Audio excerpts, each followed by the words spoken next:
अगर मनुष्य बन करके आपने सत्कर्म नहीं किया, भगवद आराधना नहीं की, केवल लौकिक कार्यों में ही मगन रहे, तो अगला जन्म हो सकता है सुअर कुत्ता का भी हो जाए, पशु पक्षी का भी हो जाए, भूत प्रेत, न जाने कितनी योनियों, 84 लाख योनियों में क्या क्या भगवान ने बनाया है। दुर्लभो मानुषो देहो, ये बड़ा दुर्लभ है मनुष्य शरीर, लेकिन क्षण भंगुरा, किसी भी क्षण मर सकते हो आप। ये ध्यान में रखने का विषय है। फांसी वाले को तो एक नियत समय है कि आपको कल 12 बजे फांसी दी जाएगी, लेकिन अपने को 12 मिनट का भी विश्वास नहीं है कि 12 मिनट में ही हमारा काम हो सकता है, हमारी आयु पूरी हो सकती है। दुर्लभो मानुषो देहो, देही नाम क्षण भंगुरा, पर यह है क्षण में नष्ट हो जाने वाली मनुष्य देही। इसमें एक कार्य है जो महान है, प्रायः सब लोग उससे विमुख रहते हैं। देखो, जितने भी कार्य किए जाते हैं वो सब सुख के लिए किए जाते हैं। हमारे अंदर एक मांग होती है कि हमें निरंतर अक्षुण्ण सुख मिले, जो कभी दुख का मुख न देखना पड़े। सब करते सुख के लिए हैं, लेकिन परिणाम दुख क्यों मिलता है? दुख कोई नहीं चाहता, ना चाहने पर भी दुख भोगना पड़ता है। ये दुख कहां से आ गया? हमारे कर्म परिणाम से।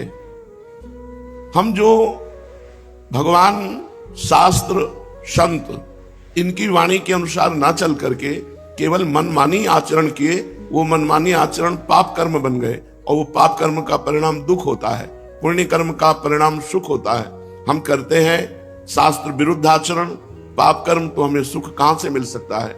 इसलिए मनुष्य देही में बहुत सावधान होकर हमको भगवद अर्थ कर्म करने चाहिए। भगवद अर्थ न शुभ ना शुभ। जो शुभ कर्म है पुण्य, वो सोने की जंजीर से बंधा हुआ व्यक्ति है, और जो अशुभ कर्म है वो पाप, वो लोहे की जंजीर से बंधा हुआ है। तो लोहे और सोने से बंधा हुआ तो है ही ना, मुक्त कहां हुआ? कर्म बंधन से मुक्त होने के लिए मानव देह मिला है।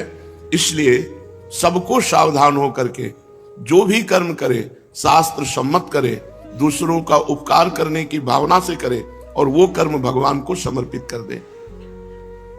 जो कर्म भगवान को समर्पित कर दिया जाता है वो मंगलमय हो जाता है। जैसे अग्नि में चंदन डालो या बिष्ठा, अग्नि अपना स्वरूप प्रदान कर देती है। ऐसे ही संपूर्ण सृष्टि 3 गुणों से बनी हुई है, सतोगुण, रजोगुण, तमोगुण। ये तीनों मायामय गुण हैं, और इन्हीं गुणों के परिपाक से ही हमारे कर्म होते हैं। कभी हमारा मन बहुत शांत और अच्छा चिंतन करता है, कभी मन गलत भोगों का चिंतन करता है, कभी मन गुस्सा, आलस्य, प्रमाद, हिंसात्मक वृत्ति धारण करता है। तो ये 3 गुणों का प्रभाव है। सतोगुण शांत, रजोगुण भोग विलासिता, तमोगुण निद्रा, आलस्य, प्रमादोत्थम। निद्रा, आलस्य, प्रमाद आदि हिंसा की वृत्ति, द्वेष की वृत्ति, इन तीनों गुणों को जो परास्त कर दे, वो मानव देह लेने का लाभ प्राप्त कर लिया। पर प्रायः हमारी बुद्धि इधर आती ही नहीं अध्यात्म की तरफ। हमारी बुद्धि में एक बात रहती है कि मैं पढ़ लिख करके पदाधिकारी बन गया, या जो भी सर्विस कर रहा हूं तो अपनी मेहनत से कमा खा रहा हूं, इसमें भगवान की क्या जरूरत है? जब मैं अपनी मेहनत से कमा रहा हूं तो इसमें भगवान के भजन की या प्रार्थना की, आराधना की जरूरत क्या है? बस यही समाधान करना है कि हम यहां आए हुए हैं, ये हमारा घर नहीं है। ना पहले हम मनुष्य थे, ना आगे मनुष्य बनेंगे। ये बीच में मनुष्य देह मिली है। पत्नी, पुत्र, परिवार, ये सब श्री भगवान ने दिया है। और सही पूछो तो श्री भगवान ही इस रूप में आए हैं। जो पत्नी का शरीर है, जो पुत्र का शरीर है, वो धारण की हुई श्री भगवान विराजमान है। पर हम अज्ञान की धारा में भगवान को ना पहचानते हुए माया में संबंध स्वीकार करके आसक्त हो जाते हैं। मेरी पत्नी है, मेरा पुत्र है, मेरा घर है, मेरा मकान, और इसी आसक्ति के पोषण में पूरा जीवन निकल जाता है। अंतिम परिणाम में हाथ कुछ नहीं लगता। शरीर छूटने का जब समय आए तो आपने 50 वर्ष में जितनी धन संपत्ति कमाई है, उस संपत्ति को देकर अगर 1 सेकंड भी समय और बढ़ाना चाहे तो नहीं बढ़ेगा। इतना कीमती 50 वर्ष आपने भोगों में रत होकर के, नाना प्रकार की क्रियाएं करके, नाना प्रकार की संपत्ति एकत्रित की, लेकिन जब यहां से जाओगे तो कुछ नहीं जाएगा आपके साथ। तो कितना बड़ा घाटा हुआ। हम ऐसे मृत्यु लोक में आए कि यहाँ चाहे जितना बढ़िया मकान बना लो, चाहे जितनी महंगी गाड़ी खरीद लो, चाहे जितना बड़ा पद प्रतिष्ठा यश कीर्ति, लेकिन जहां शरीर छूटा तो सब धूल धूल शरीर, कुछ भी आपके साथ नहीं जाएगा। अगर आपने नाम जप किया है, भगवान की आराधना की है, तो फिर आपकी उन्नति को कोई नहीं रोक सकता। फिर शरीर छूटना एक ट्रांसफर जैसा होता है, जैसे सरकारी आदमी को एक जगह से हटाया गया, दूसरी जगह पहुंचा दिया गया, लेकिन उसकी सेवा में कोई कमी नहीं होती, वही गाड़ी बंगला वही व्यवस्था उसकी होती है। ऐसे हम जब भगवान का भजन करते हैं और भगवत प्राप्त नहीं हुए तो हमें उत्तम मनुष्य शरीर मिलेगा, विवेकवान मिलेगा। हम फिर आगे आकर के भारत में कोई न कोई सेवा ऐसी मिलेगी जिससे परोपकार बन जाएगा, और पूर्व भजन की वृत्ति होने के कारण इस जन्म में इतना भजन बनेगा कि फिर हम आवागमन से मुक्त हो जाएंगे, भगवान को प्राप्त कर लेंगे। यही मानव देह की सार्थकता है। अगर हम भूल कर गए, भगवान का नाम नहीं जप किए, हमें तो आश्चर्य होता है जब हम किसी से पूछते हैं आप भगवान का नाम जप करते हैं, और जब उत्तर मिलता है नहीं, तो लगता है कितना हम असावधान हैं।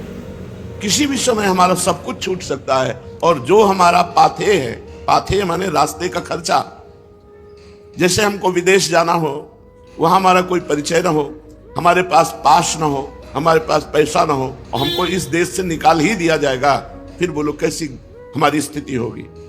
ऐसे ही मृत्यु लोक में आप एक निश्चित समय के लिए आए हो, 80 वर्ष, 100 वर्ष, 120 वर्ष, हद है बस, इसके आगे नहीं।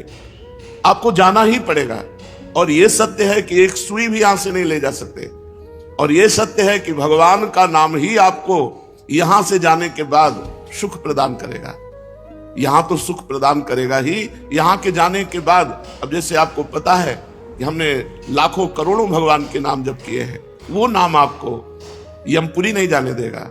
वो आपको अगर भगवत प्राप्ति नहीं हुई तो दिव्य लोक, देवलोक है, शतलोक, तपलोक, महालोक, जनलोक, स्वर्गलोक, इन लोकों में हमको भेजा जाएगा, और दिव्य सुख सुविधाएं भोगकर पुनः मृत्यु लोक में बहुत उत्तम मनुष्य शरीर मिलेगा। इसलिए चूक मत करो। जैसे बने वैसे, जो भगवान का नाम आपको प्रिय हो, राम कृष्ण हरि राधा, जो नाम प्रिय हो उसको अधिक से अधिक जपो, क्योंकि मनुष्य जीवन की यही संपत्ति है। जिसने नाम जप नहीं किया सो परत्र दुख पावई, सिर धुनि धुनि पछताए, काल ही कर्म ईश्वर मिथ्या दोष लगाए। एकांतिक में एक बड़े धनी मानी पुरुष आए हुए थे। उन्होंने कहा मुझे कोई प्रश्न नहीं करना, लेकिन एक भय है मुझे कि मेरे पास बहुत ऐश्वर्य है, मैंने जीवन में जो चाहा भगवान ने दिया, लेकिन अब मुझे डर लग रहा है कि मेरी मृत्यु हो जाएगी तो मेरा सब कुछ छूट जाएगा। इस डर से कैसे बचे? मेरी प्रिय पत्नी छूट जाएगी, प्रिय पुत्र छूट जाएगा, मकान छूट जाएगा, पद छूट जाएगा। हमने भारतीय कई इनाम प्राप्त किए हैं, वो सरकारी ऑफिसर थे। बोले मुझे बहुत भय लगता है, रात दिन अब भय लगने लगा, क्योंकि मैं वृद्ध हूं, तो मेरी अब आगे की जो गति है वो मृत्यु है। मुझे मृत्यु से डर लग रहा है, मृत्यु से इसलिए कि सब कुछ छूट जाएगा। इसका आपके पास कोई उत्तर है? तो उनका जीवन भर इसी उत्तर को ढूंढते हुए रहे हैं। बाबा जी बचपन से बने 13 वर्ष की अवस्था से इसी उत्तर को खोजते रहे कि अपना कोई जब नहीं है तो अपना है कौन? तो इसका पता चला श्री भगवान, और श्री भगवान की जो शरण में हो गया वो निर्भय, निश्चिंत, निशोक, निर्विकार, ये स्थिति आती है। कोई भय नहीं, कैसी भी परिस्थिति हो, भगवान के भक्त के हृदय में कभी भय नहीं होता। कैसी भी परिस्थिति हो, भगवान की आराधना करने वाले को कभी शोक नहीं होता। कैसी भी परिस्थिति आ जाए कभी चिंता नहीं होती, क्योंकि पता है मेरे भगवान हैं। श्री सीताराम दास जी महाराज बड़े सिद्ध महापुरुष हैं। वो कह रहे हैं नाम भगवान का परम तीर्थ है। यदि आप राधा राधा, कृष्ण कृष्ण, राम राम, हरि हरि ऐसा रट रहे हो तो आप किसी भी तीर्थ नहीं गए, तो आपको जाने की भी जरूरत नहीं। गंगा, यमुना, प्रयागराज, काशी, गोदावरी, जितने भी तीर्थ अपने भारत में हैं, उन सब तीर्थों को जो पवित्रता प्राप्त हुई है, पापी पुरुष के पाप का नाश करके पवित्र करने की, वो श्री भगवान से प्राप्त हुई है। और श्री भगवान के नाम में इतनी पवित्रता विराजमान है जो तीर्थों में भी नहीं है। इसलिए सीताराम दास जी महाराज कह रहे हैं नाम ही परम शुद्धि, सत्य शुद्धि करम नामो, नाम ज्ञान प्रदम स्मृतम, मुमुक्षूणाम मुक्ति प्रदम, कामिनाम सर्व कामनम। अगर आपको अपने पापों का नाश करके परम पवित्र सुखमय जीवन व्यतीत करना है तो किसी तीर्थ जाओ या ना जाओ, आप घर बैठे कुछ मिनट भगवान का नाम जप कर लो। देखो, जब हम शरीर छूटेगा और यमदूत हमको ले जाएंगे, यमराज के सामने पहुंचेंगे, ये पक्का है। आदमी भूला हुआ, वो सोच रहा मुझे जाना नहीं है। नहीं, रहे न रावण सम अभिमानी, हिरणाकश्यप सब वरदानी। यहां बड़े बड़े तपस्वी, योगी, यति सबको मरना पड़ा है, मरना ही पड़ेगा। इसका नाम मृत्यु लोक है। ये काल का कसाईवाड़ा है, सब काटे जाओगे। हाँ, काटने का कुछ अलग अलग विधान, किसी का दिल फेल हो गया, किसी की किडनी फेल हो गई, किसी का एक्सीडेंट हो गया, किसी को कुछ हो गया, ये निमित्त बनता है, लेकिन जाना यहां से सबको है। अगर यमराज के खाते में आपके 100 नाम भी हैं कि आपने 100 नाम जप किए हैं, 108 नाम जप किए, इतने से ही काम हो जाएगा। एक नाम की कीमत पूरा त्रिभुवन नहीं है, तो आपने जब 100 नाम जप किए हैं तो आपका मंगल हो जाएगा। इसीलिए हम प्रार्थना करते हैं कि 24 घंटे में 24 मिनट भगवान को दे दीजिए। 24 घंटे में यद्यपि जीवन तो केवल भगवान के लिए आपको प्राप्त हुआ है, पर पूरा जीवन भगवान को ना दे पाए, ये हमारी दुर्भाग्य है। तो हमें 24 घंटे में 24 मिनट तो देना चाहिए। प्रातःकालीन ब्रह्म मुहूर्त में उठ करके, अपनी दिनचर्या करके, स्नान करके, शांत एकांत में बैठकर कम से कम 24 मिनट भगवान का सुमिरन कर लीजिए। किसी भी तीर्थ जाने की जरूरत नहीं है। हर तीर्थ में जो तीर्थत्व है वो भगवान के नाम में विराजमान है। नाम ही पुण्यप्रद क्षेत्र है। आप नाम जप कर रहे हो तो आपको काशी, कांची, हावंतिका, पुरी, द्वारावती, माया, कहीं भी जाने की जरूरत नहीं है। सारे पुण्य क्षेत्र आपको फल प्रदान करेंगे घर बैठे, यदि आप नाम जप कर रहे हैं। नाम ही परम देव है। जो नाम है वही श्याम है, जो श्याम है वही नाम है। जय नाम तेई कृष्ण। जो नाम जप रहे हैं बोले कृष्ण कृष्ण कृष्ण, तो साक्षात भगवान कृष्ण कृष्ण नाम रूप से आपकी जिह्वा में विराजमान है। इसलिए नाम ही परम देव है, नाम ही परम तपस्या है। देखो, जप करके टीवी 3 घंटे फिल्म देखो, आपका मन कहीं नहीं दौड़ेगा, और 3 मिनट नाम जपना शुरू कर दो, मन भागने लगेगा, संसार में जाने लगेगा।